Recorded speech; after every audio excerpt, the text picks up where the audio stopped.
Bum, bum, bum. Hello, folks. It's me, Joe Pasevich. Welcome back to Control Room. It is December 18th, 2024. It is a Wednesday. It is the middle of, we're approaching the winter solstice. Remember, Control Room always celebrates the winter solstice, December 21st, the shortest day of the year. The sunsets are actually getting later already, okay? Hooray, all right? Now, this is because we have seasonally affected disorder support group here for all you people out there that suffer from that, like me, all right? Oh, it's just like, ooh, all right? So I won't be here on the 21st because it'll be, like Friday? And no, it'll be Saturday. But we'll have a little party on our next show, okay, to observe the winter solstice. And also, we usually observe Pearl Harbor Day here, but we've been so busy with town meeting, I didn't get a chance to bring in my regular perennial Pearl Harbor tape.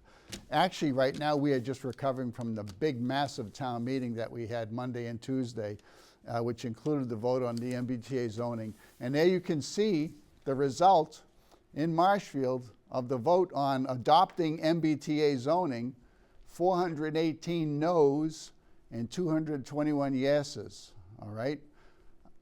I shouldn't say it, but what is wrong with those 221 people? No, because I did not hear any good arguments for adopting the MBTA zoning in Marshfield on Monday night. I really didn't. I heard a lot of scare tactics. I heard a lot of doom and gloom.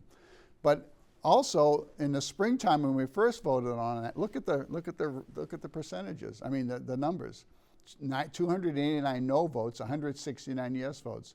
So not only did the overall totals go way up, but the percentage of the victory was even better. Now, I said at the meeting, thank you for that slide, Dave, that's great. I said at the meeting on Monday, I said, you know, when we voted against this, all right, when I voted against it, you would think that the town leaders would have got the message. Like maybe the people want you to be looking at some other avenues or other strategies. But no, they doubled down. They said, no, we're gonna tweak, try to make the zoning bylaw that we want to pass look more attractive, and we're gonna pick a day in the middle of winter, basically, when we're gonna try to ram it through again. We're gonna try to rally our troops, and you see they did get more people to come on the yes side, but it didn't work. And one of the main reasons why they claimed we were gonna have to vote again on December 16th, one of the shortest, darkest days of the year, was because they said, well, by then the Massachusetts Supreme Judicial Court would have ruled on the Milton case. Now remember, the town of Milton had a town meeting and they passed the MBTA zoning. Then a bunch of citizens said, no way, that's not right, that the town meeting wasn't represented. And I think maybe Milton might be a representative town meeting. So representative town meetings are notorious for not really representing all the people in the towns. In fact, of all the towns in Massachusetts and the so-called MBTA districts that have voted no on MBTA zoning, I think maybe one is representative town meeting. All the towns that are voting no are open town meeting towns. So anyway, so the people of Milton said, no, Milton's town meeting result that adopted the MBTA zoning is not representative of the people.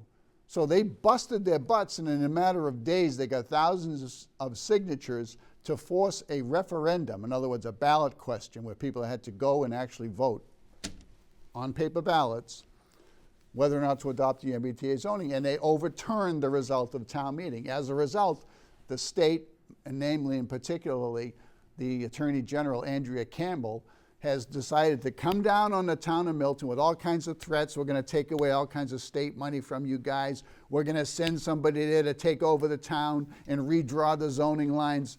Everything they could possibly do to make an example of Milton, okay? It's just like, you know, oh, some of our soldiers were ambushed. Round up 100 residents, you know what I mean? That kind of thing. Just to make a gross example out of the freedom-fighting people and sensible people in Milton. And anyway, so that case has now been, the state was suing Milton but it was elevated up to the Supreme Judicial Court. A bunch of papers were filed saying, no, we ought to really bring this right. Instead of arguing at a lower court, let's bring it right to the state Supreme Court where it belongs. And they agreed to hear the case. So some people, some towns, some individuals, and some organizations did submit what they call amicus briefs. In other words, they filed paperwork with the state Supreme Judicial Court saying, we're with Milton, or we're with the state, or we want you to build more housing, and we need the MBTA zoning, and all that kind of stuff. That case was heard early in October. The oral arguments were heard, all the paperwork went in, the oral arguments were heard early in October, and still no ruling. The latest thing we're hearing is that there might not be a ruling from the state Supreme Judicial Court on a lot of issues. Unfortunately, not every issue that should have been covered in this contest between the state and the town of Milton's residents, not every issue is among the complaints, is among the issues that are being argued. In other words, this MBTA zoning, which is Chapter 48, Section 3A of the state law, has got there's a lot of constitutional questions, a lot of technical questions, and not all of them have been brought out in the state Supreme Judicial Court right now. So I don't know if that means it's possible that the state Supreme Judicial Court on its own could say, you know, we've heard these arguments, but also in reviewing the documents, we also find that these are other things that the court on its own, I think the term is maybe sua sponte, I don't know all my legal terms, could on their own say, well, nobody brought this up, but what we found out was, and for this reason. And of course, every time the state is a proponent of some kind of radical legislation or some kind of radical action, and I've had a lot of that around here, I could tell you stories, they sometimes will throw in an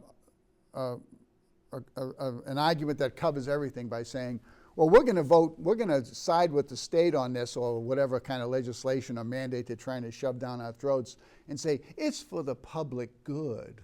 They love to use that. It's for the public good. The best interests outweigh, that kind of stuff. If you have a T in your community as a public good, yeah, you have an obligation to build more dense housing in order to be able to help us with this housing crisis. There you go. There's your Attorney General, and that's part of the argument that they're going to use.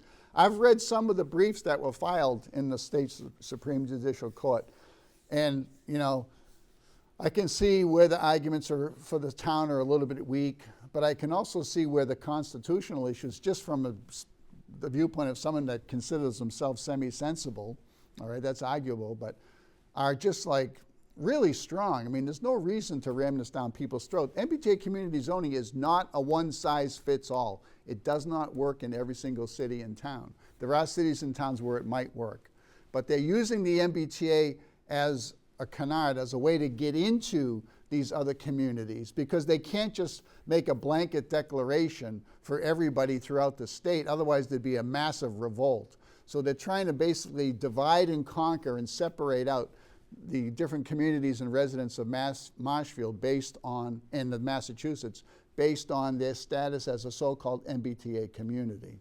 So anyway, that's my long-winded introduction to this.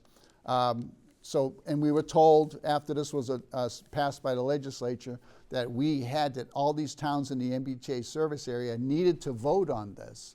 And you need to vote the right way. And so that's why it's come to all the town meetings around the area, or to the local city councils and mayors. And that's why we're in the pickle that we're in right now.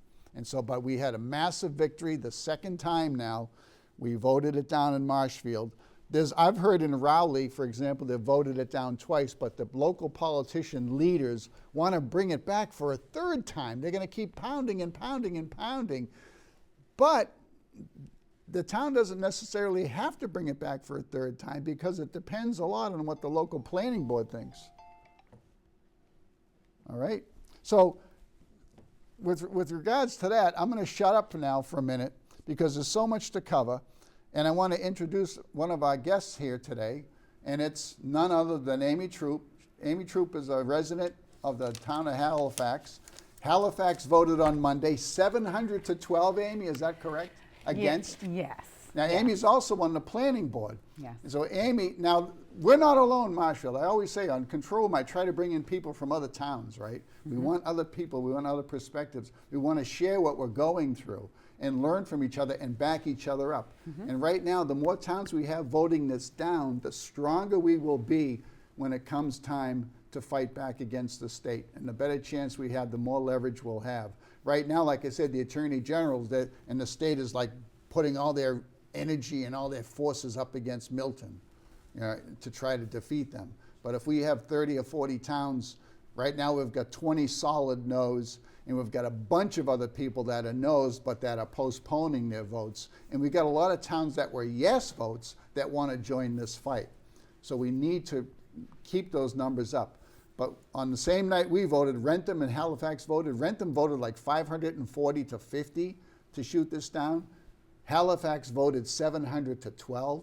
Amy, thank you for coming to share what You're happened. welcome. Can you give us the story? And as a planning board member, you can't speak for the planning board. That's correct. But how did the planning board handle this, and what did town meeting do? The planning board unanimously voted not to recommend the article change, the bylaw change at town meeting. So that was a unanimous vote.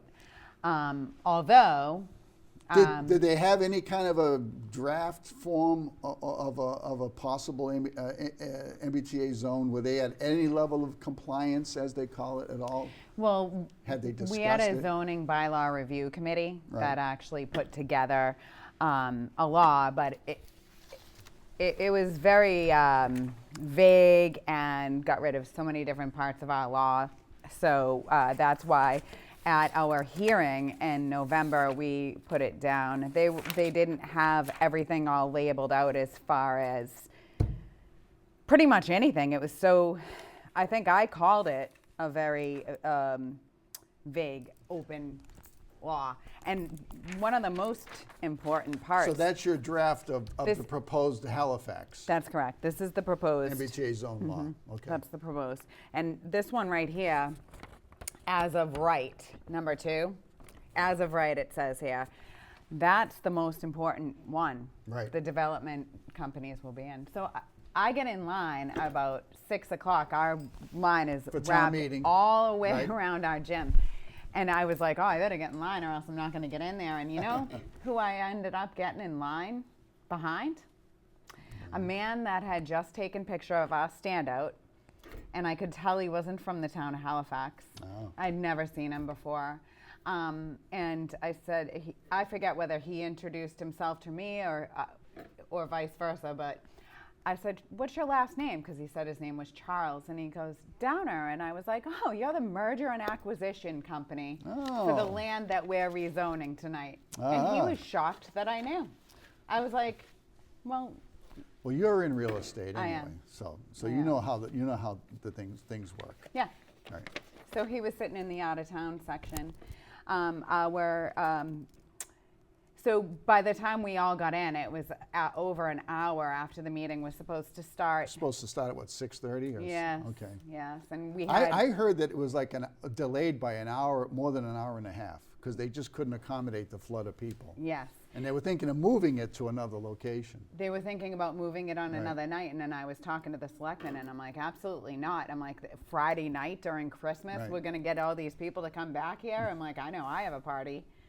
Like, what's going on? You're like, we can't just take this away. We need to make this happen, and it happened.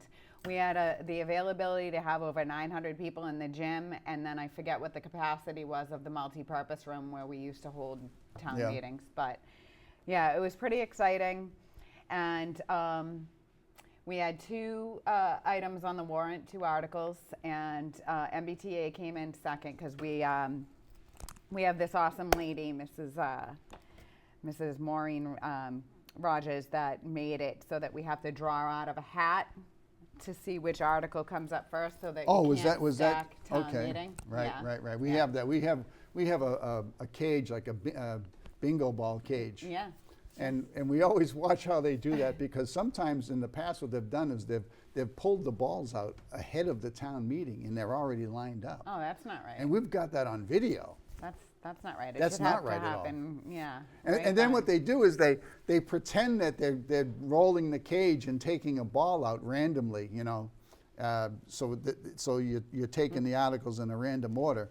And they say, hey, roll the cage, they shake it and make the noise like they're actually doing it. You know what I would say? Would you really sell your soul on that lie?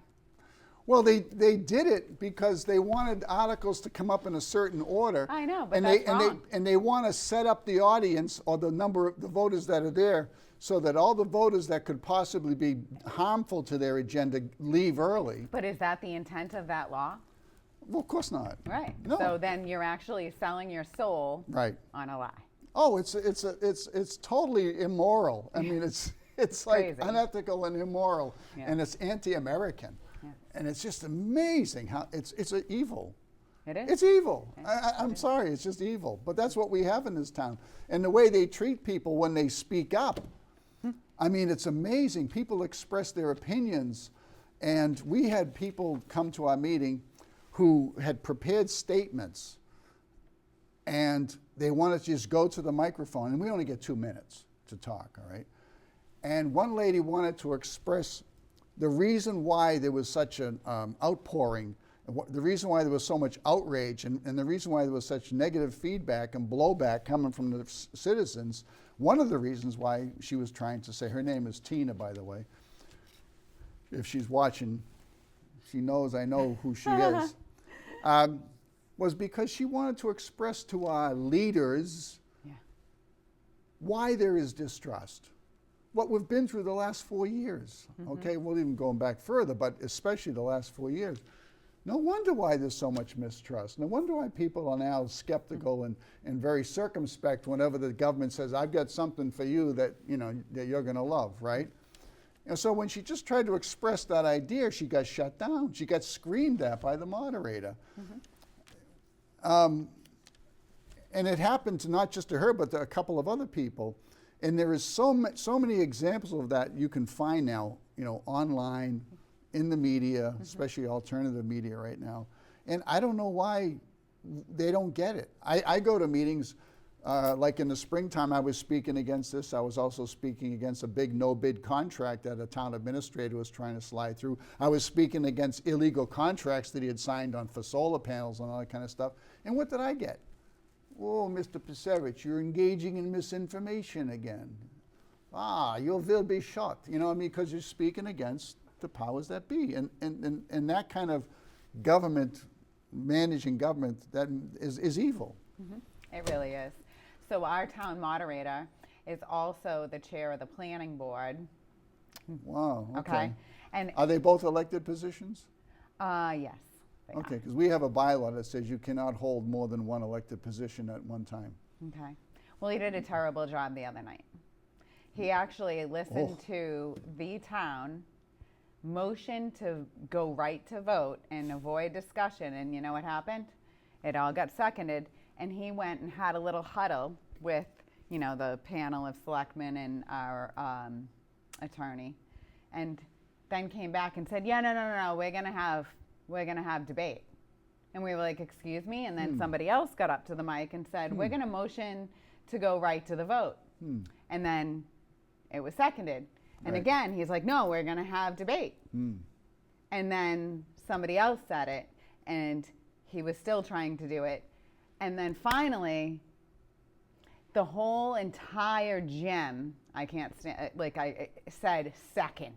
And it must have felt like a tidal wave to him. Right. And then all of a sudden we got to go to our 2/3 vote to go right to the vote. And there was like way over 2/3 that Right. were handing their green cards in the air saying, we're going right to a vote. Yeah.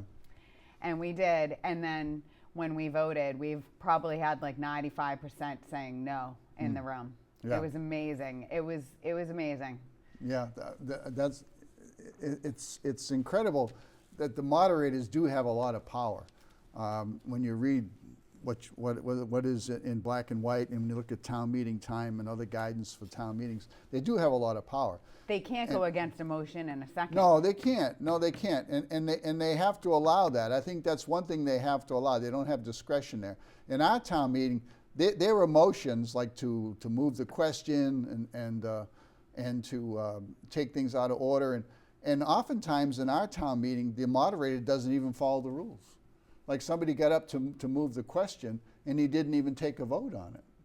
He just said, "Oh, I'm going to accept that."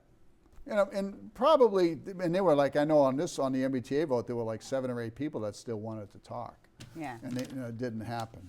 I mean, at the end of the day, it worked out okay, but you shouldn't start. And then there was a time when there was nobody left to speak. There might have been one person that wanted to speak on another article, and somebody gets up to move the question, and the moderator moves the question. Just let the one per person who's been waiting in line for several minutes have his 2 minutes. Is it so hot? And our MBTA, our officials gave a presentation in favor of the MBTA Act that lasted, I don't know, 20 minutes or something like that. And each person that wanted to get up and just have their lousy 2 minutes was being harassed and shut down. Who gave the presentation? The town planner. I, He gave the I main am not a presentation. fan of town planners.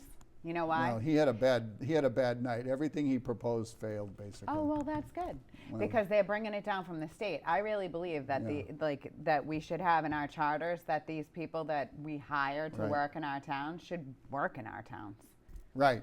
have allegiance to our Yeah, towns. this guy actually, he is a resident, and he Oh, was well, a that's former good. member of the planning board. But you raise a great point that we're talking about now, is that how town meetings are actually conducted, and that if you don't have the process, everything else is in jeopardy. You don't have democracy. You don't have government by the people. And I watched the most recent ones I watched besides ours was the Norwell town meeting and the Billerica town meeting. Now the Billerica town meeting is representative town meeting, and they had a moderator there that was screaming at people, and at one point ordered a constable to remove one of the town meeting members from the room. And that woman was trying to speak against the MBTA zoning. Huh. And she hadn't even gotten much into her allotted time. And he was telling every person coming up to the microphone, just tell us how you're gonna vote. Just with a real gruff voice.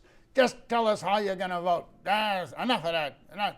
Shut up, sit down, get out, constable. I mean, it was just a constant stream not like that. good. And to me, that's a violation of free speech. And eventually the representative town meeting in Billerica voted to approve the MBTA zoning, even though they had disapproved it earlier this year. To me, that meeting should be annulled I agree. for that kind of behavior. Now, and in comparison, Norwell town meeting, each person got up, each official got up. Even the member of I think it was the chair of the planning board in Norwell, got up and said, if I'm in another town, I'm voting against this.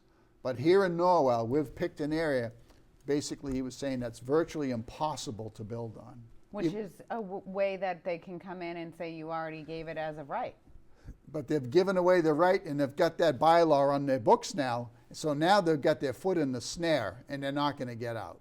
Huh. It's like a Chinese finger trap, what they used to call you. Oh, yeah, Once you yeah, get yeah. in, you're not going to get out. And then the state eventually is going to come back and say, well, actually, the way you laid that zone out, it really doesn't work, so we're going to step in, and you've already voted to accept the concept.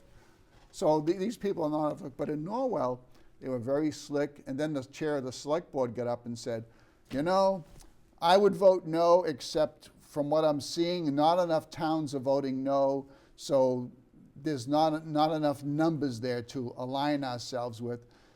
So, but if the problem in your eyes is that there aren't enough towns voting against this, that makes our case stronger because there's strength in numbers, then why would you vote against it? Yeah. Then you should vote for it and add your town to the list of towns that are fighting it. Amen.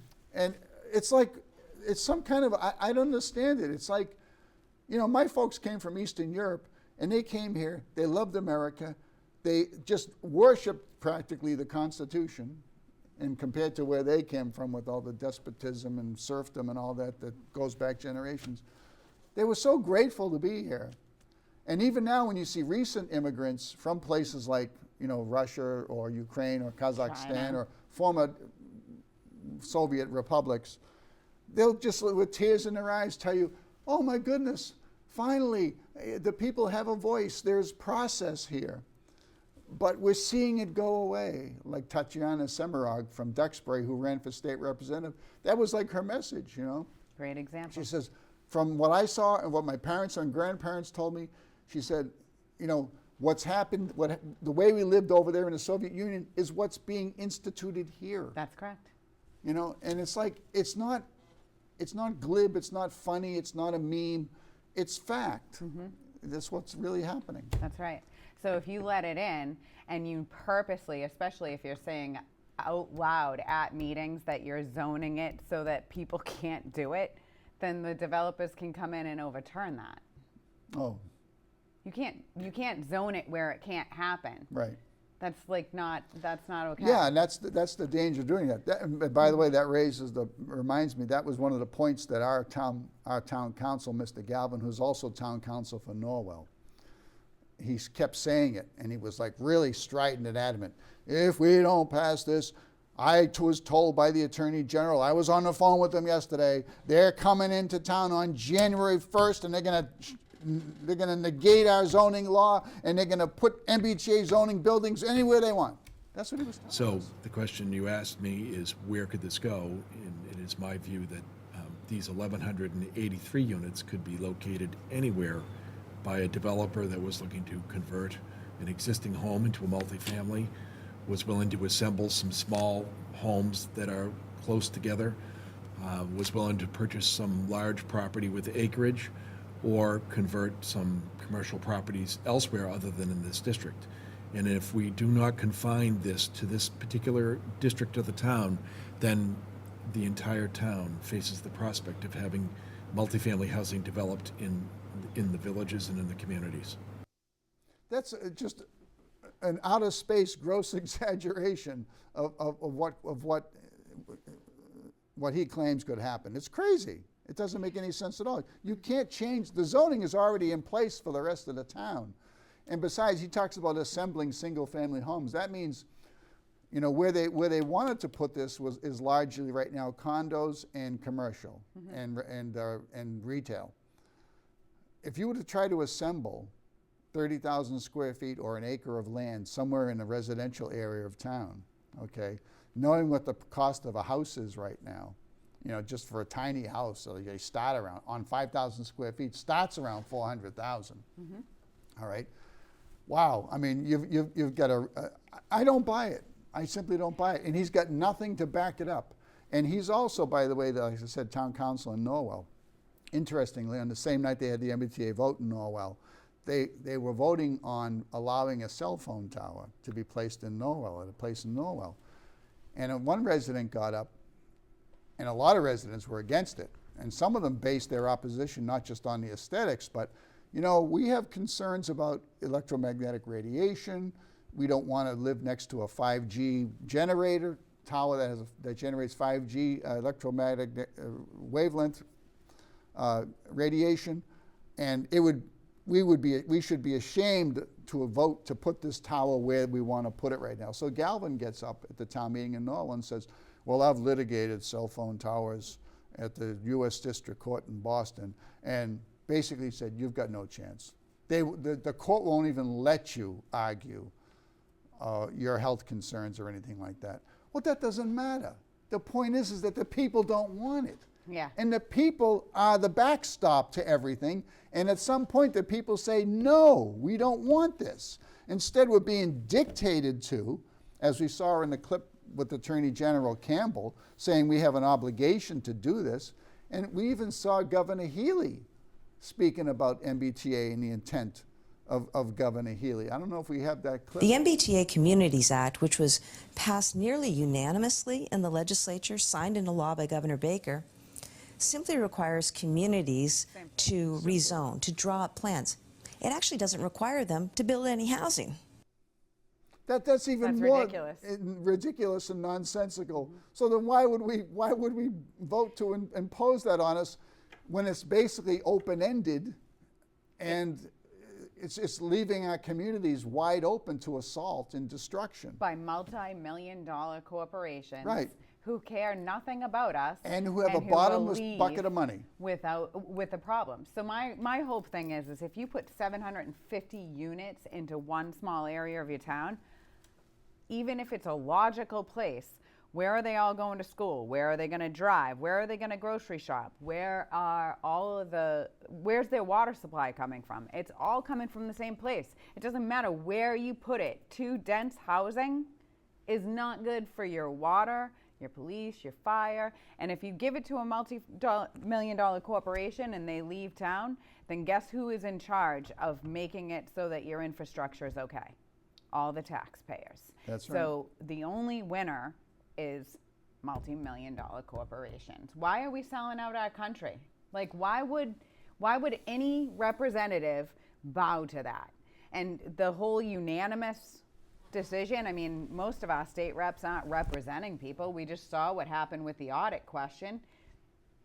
We had a referendum vote that said we want it to be audited. Audit the legislature. With our auditor, not somebody that you hire, not twisting our words. We said this. I'm sorry, as a state rep, that's what your job is to do. Period. End of story. But again, I'll say it again, and as you say, that's what we expect our reps to do. We expect them to represent us. That's why we call them representatives. We don't call them representatives because it's, I don't know what other meaning of the word there is for it that I'm aware of. But there has to be a point where, again, we are the last stop. The buck stops with us. Yeah. We are the final protectors, ultimately, of this republic. And I'm also tired of people trying to pass the buck around. They used every tactic in the book and then some from the bottom of the garbage can to try to ram this through. And they haven't. It's not over. I mean, we're far from this battle being over. You know what we've learned? Attendance at town meeting means that they can't do it to us anymore because we, the people, that is our vehicle. Right. That is our vehicle. Town meeting. Go to town meeting every year. When is your town meeting, Marshfield? By the way, Halifax, second Monday in May every year. Put it on your calendar. There should be no sports games. There should be no work because it's going to cost you hundreds of dollars not to go, compounded for the rest of your life, plus your children's freedom. It's now imperative that you go back to town meetings. And we just proved it works. That kind of turnout? Never. Was that the biggest turnout in Halifax, probably? And do you know what actually Monday was as well? Oh, Tea Party Day. 251st anniversary of the Tea Party. 251. Yeah, we're in the 200. We're entering now into the 250th anniversary.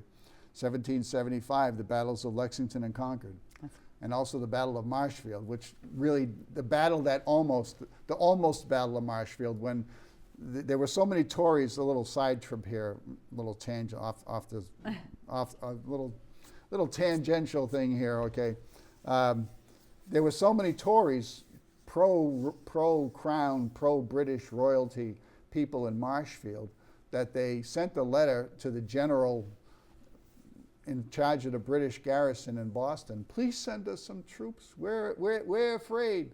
You know, we get these rowdy riffraff, farmers all around us.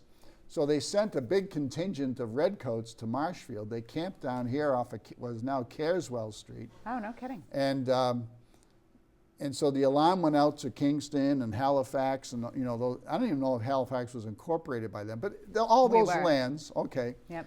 And a bunch of Minutemen or, irregulars, militiamen showed up. They camped on the Marshfield-Duxbury line, and they were debating whether or not to attack the British contingent. And the Brits got word of it, and they said, uh-oh, we're really outnumbered here. So they hightailed it, got on some boats, and they rowed offshore off of Brant Rock and got picked up by a British boat. And at the same time, a lot of the loyalists or Tories also, I guess, joined them.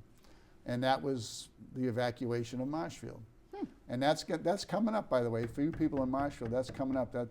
I don't know if there's going to be some kind of commemoration, but the timing is good because people are now waking up, and this is going to be a good thing to commemorate come this summer, spring and summer. But anyway, Yeah, getting back to the idea that we are the last stop, we are the backstop, we are the last barrier to protect the republic that exists, the people. The problem we have is like at our Marshfield town meeting, even though we had 700 people or so show up for this vote on Monday, that's still only 3% of the voters. That's correct. It's a tiny number, but I mean that's a good number for a town meeting, because Tuesday night, the second night of town meeting, there was 100 people there. Yeah. And typically there's like maybe 200 people, 250 at a typical town meeting, where we are now spending $145 million a year. Doesn't make any sense. Why would you not want to give up a few hours of your time at least, and at least ask questions? Because if you're not asking questions and letting your leaders know that you exist, then they're just going to just keep handing out raises and lying to us. Everything they put in the warrants when it comes to time to give out raises is usually undervalued and a lie or misrepresented. Well, And- even still, like, if everybody went to town meeting and you blocked all these raises that are causing the taxes to go up on your house so you can't afford it anymore, it's also the taxes that are on the commercial properties, on the industrial properties. So when inflation happens, a lot of that's because maybe your local grocery store taxes went up and they need to go up on their price now, because that's what happens. Like, the root of inflation is taxes. You cannot make anything more affordable by raising taxes. Right. And so, but they'll always find a red herring to try to make you not think about the root cause. They'll find something else. Like, they'll say the lack of affordable housing is because we need to build more units. No, they don't want you to think about the financial and the role of inflation, the financial system and the role of inflation that's causing housing prices to inflate. In fact, what is it? I just saw in an article today that the Fed was going to, what were they going to cut their rates again? Oh, yes, so they are talking about cutting Fed the cuts rates. by a quarter point indicates fewer reductions ahead. So they're going to cut a quarter. It's not much. But that's about it. They can't go any more than that. They could go maybe another 0.25%, sometime next year. But the rates aren't really the problem, Joe. No. The rates, the lowest rate that was ever in history for mortgages was 5% in 05. And then all of a sudden we were down to, 2 as the lowest, somewhere right around that.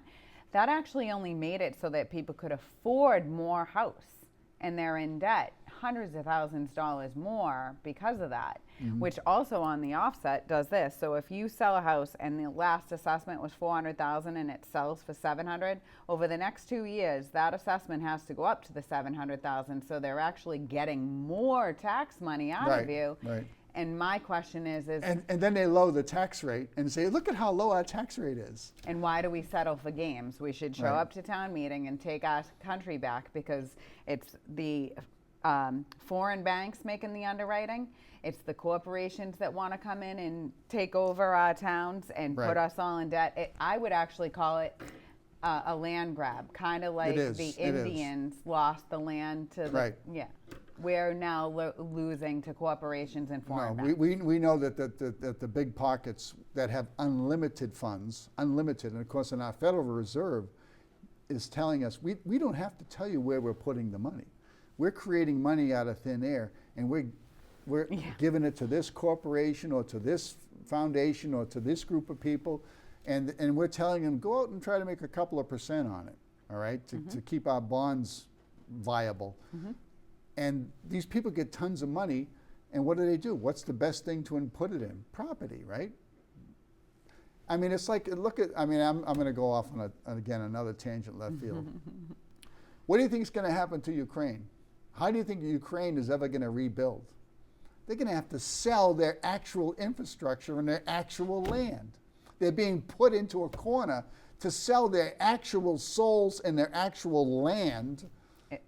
Isn't that questionably what's happening That's here? why they're doing it. They're doing it to put everybody in a corner to then acquire. It happened in Greece 20 years ago. They gave Greece these like low priced loans. Everybody borrowed like crazy and had a party. Then when it came time to pay the loans back, the people said, you know, we've been too busy partying. That's what's So what gonna happen happened is here. the big multinational corporations scooped up everything. It happens to people in Roxbury and Dorchester now. That's why the average black family is worth like $3, all right? Because they all took these adjustable rate mortgages. They were all lured into these deals. And now the rates go up.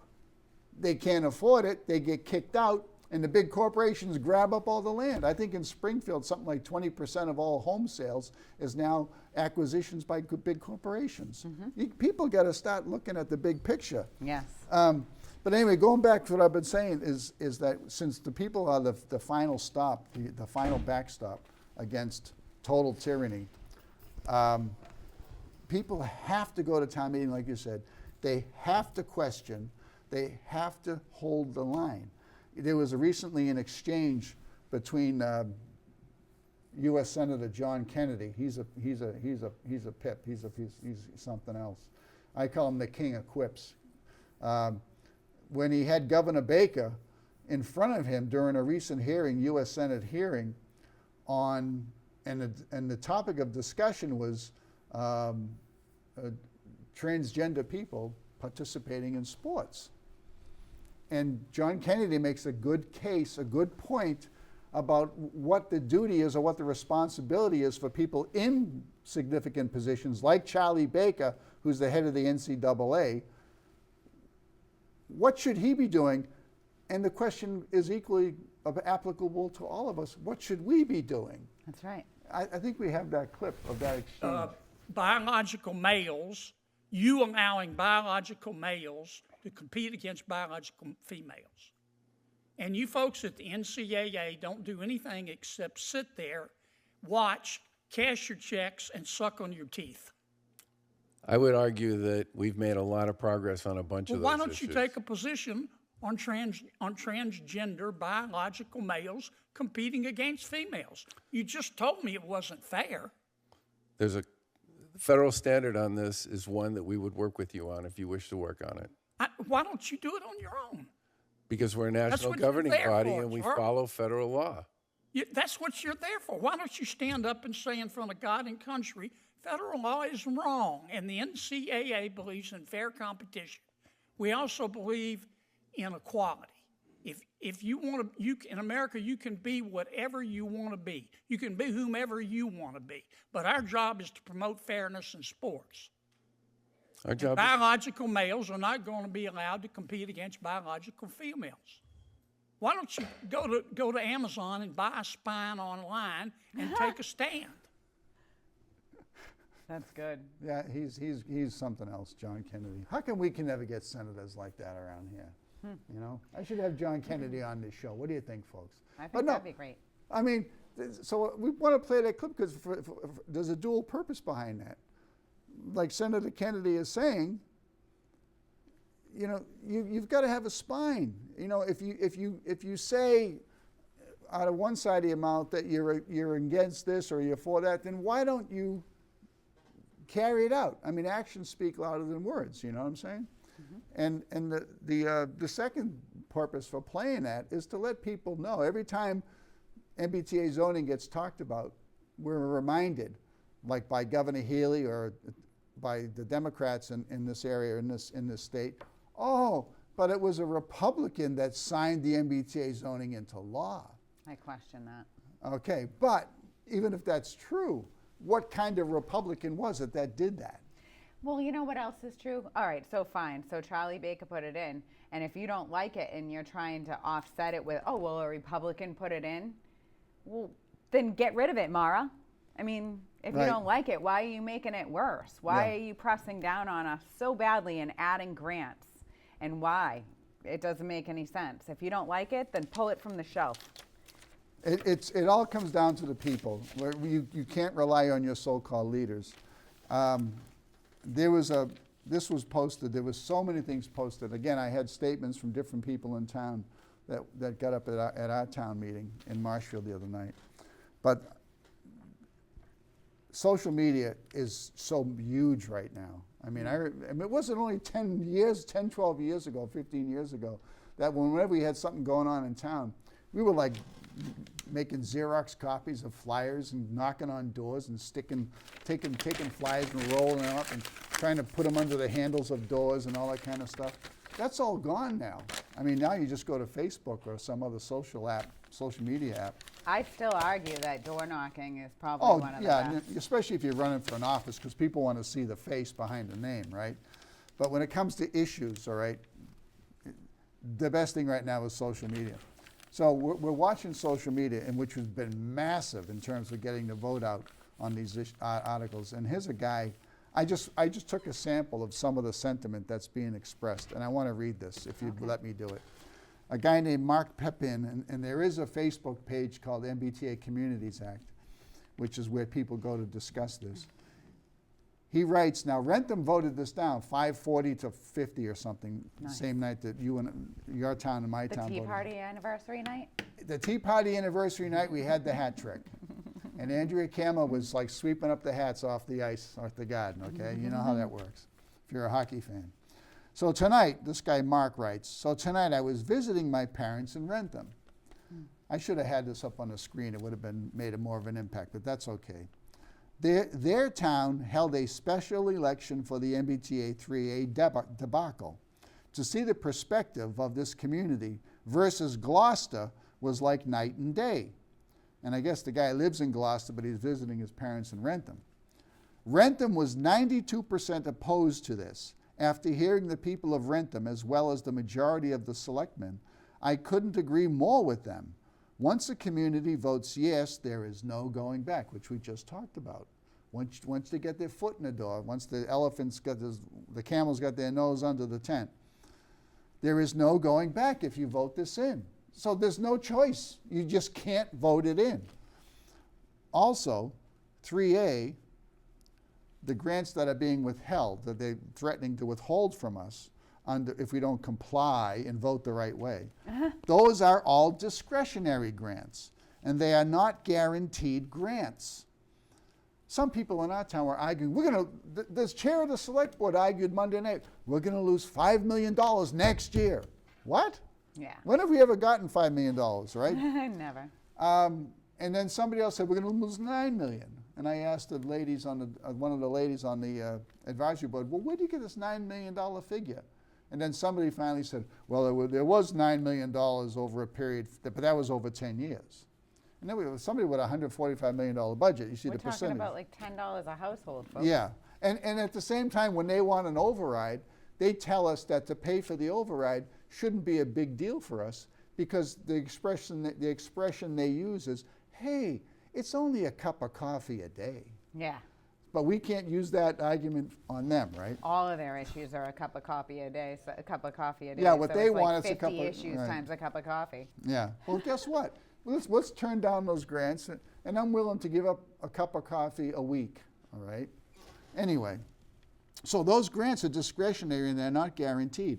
Over the last 3 years, I would love to know how much money Gloucester has received from these specific discretionary grants. Also, Rentham's building commissioner was opposed to this, good for him, because once you approve it, your local ordinances mean nothing in these zoned areas. That's and the MBTA can change these laws to meet their needs.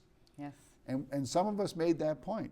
Like I made the point too, that when you zone this, when somebody applies for a permit to build multifamily apartment, multi-story buildings, and they go to in front of the zoning board if is going to get pressure to grant variances. We had a big building constructed here in Marshfield. The builder wanted 4 stories, all right, and that was the maximum. No, 3 stories, I think, which was the maximum for that district. There was no other building that had gone over 3 stories.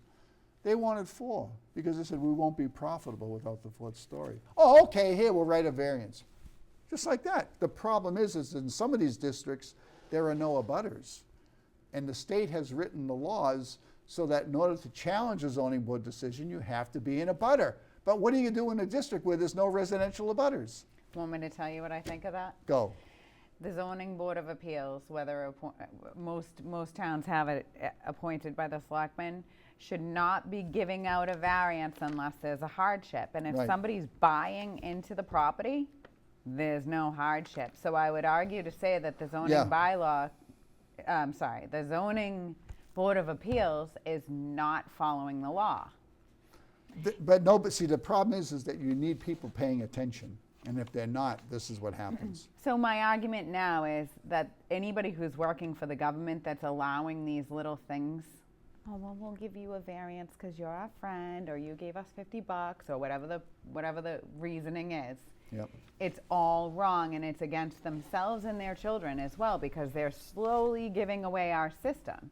They're caught up in this whole idea that it's going to be like this in America forever without any hard work to keep it this way, and it's not. Right. No, we can't coast on the work of prior generations. I mean, No. and that's what a lot of people in this country have done for quite a while. And Yes, anyway, programmed. to finish this, so as I was just saying, and as you interjected correctly, MBTA can change these laws to meet their needs. They already have. Once they get, yeah. I mean, look, we've seen, here are the guidelines, right? These are the guidelines that the Economic Office of Housing and Livable Communities has issued to implement MBTA zoning, all right? Now, that's part of the argument in the Milton case before the Supreme Judicial Court, was Milton was saying, you can't you can't enforce guidelines on people. You need regulations, and regulations have to go through public hearing process. And so they issued these guidelines, and one of the things they're saying is that, well, yeah, sometimes the state can issue guidelines. They've done it in the past. Well, you know, I like to see that. I don't think it's true. But anyway, these guidelines have already kind of been tweaked, I think. And so there's nothing, and because they're not subject to public hearings, they can tweak them as they go, the way I read It's it. taking away our vote. It's true. They have already done it. That's why, ready for this? Here's proof. Does Marshfield have an MBTA station? No, Track? nope, Buses? nope. Okay, so then that's part of the red line. Cross out a half mile to the train station, and that's how you guys are voting on it, I believe, twice, which means that they're shoving it down your throat. Right. And they've already changed it. That's an excellent point, because we were in the MBTA district some time ago. The town tried to get out of it, all right? And here's the basic law. This is chapter 161A, it has to do with the MBTA. I argued at town meeting that we don't get anything from the MBTA. We get nothing. The money that we were given to the MBTA, we now give to GATRA to run a shuttle bus through town. And it just goes from Kohl's department store in Pembroke over through Marshfield, then it goes down to the Kingston commuter rail station and then back. And there aren't a lot of runs during the day. That's it. That's our only connection to anything outside of town. But all that money that we were given to the MBTA now goes to GATRA. So MBTA is not doing anything for us right now. Well, they'll probably argue that GATRA, because of the grants that you get and that transportation to Kingston, will now make you an MBTA zoning community, and that's the danger with these grants. That's why these representatives, when they're reading a grant that says, if one thing is wrong, you all should be saying, no, don't take the carrot. Please start protecting the United States. And find your way to pay for things yourself. For example, we could contract as a town with an agency like GATRA without taking a grant for it. Yes. You and can we'd probably contract. be way better off. Right, you would be better off. And the other thing too is that since we're not in the MBTA district and they're not doing anything for us, to have to be subjected to this and to costs that would be incurred, to me it's like taxation without representation. It is. You know, that's another angle to pursue. And here's another little wiggle in the can of worms here, is that the bylaw that our town planner and planning board wrote that they were trying to get us to adopt on Monday night included a condition that said when somebody builds in this MBTA zone, they have to establish a bus line from that zone to the Situate Greenbush station. Oh, wow. So in other words, they would eliminate any other last doubt about whether or not we were being serviced directly to the MBTA by making it a provision that would have to be fulfilled. Interesting. Isn't that interesting? So they realize, there's no direct link. Well, there's a GATRA bus, but we're paying for that. Maybe we need to establish a direct link to the commuter rail station close by, that's close in Situate, and that would cement our place as an MBTA community. So they were. It's like Lenin used to say, "We'll sell the capitalists the rope that we will then use to hang them." This is exactly what's happening. This is my point. I'm like, when are the people going to wake up and realize that you're selling our souls and you're not going to live past it either? Right. Anyway, just to complete this letter, I'm sorry to go all over the place. It is very interesting, this writer writes about, he lives in Gloucester, he's visiting his parents in Rentham when they were taking the vote. It is on the MBTA 3A zoning. It is very interesting to hear a whole different perspective. Okay, like one resident said to the town, "Thank you for letting the people decide." Yes. All right, they are waiting to see what the results from Milton will be, and we're all waiting to see what the results are going to be from the court case in Milton, and we can hope for the best. But, and our town council, with all the scare tactics he's been using, and he has even critiqued the Milton case. Oh. And I say, well, if you thought there was something wrong with the Milton case, then why didn't you file an amicus brief? Yeah. And give them a little boost, a little bit of help, which is, it may not be too late, because that's what we need to be doing now. We need to join and unite, just like we did at town meeting. We need to join Milton. We need to, reach across to Marshfield, Rentham, and Duxbury, help Kingston, because they only lost by 30. Yeah, Kingston, I guess, was close, but again, you have to know your enemy. You have to be able to see how these matters are being handled in different towns to know where to go from there. And there are other lawsuits that are going to be filed, from what I'm hearing. Yep.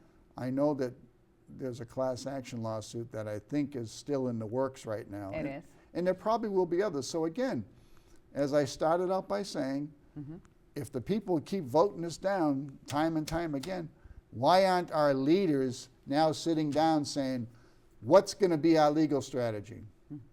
Let's talk to council.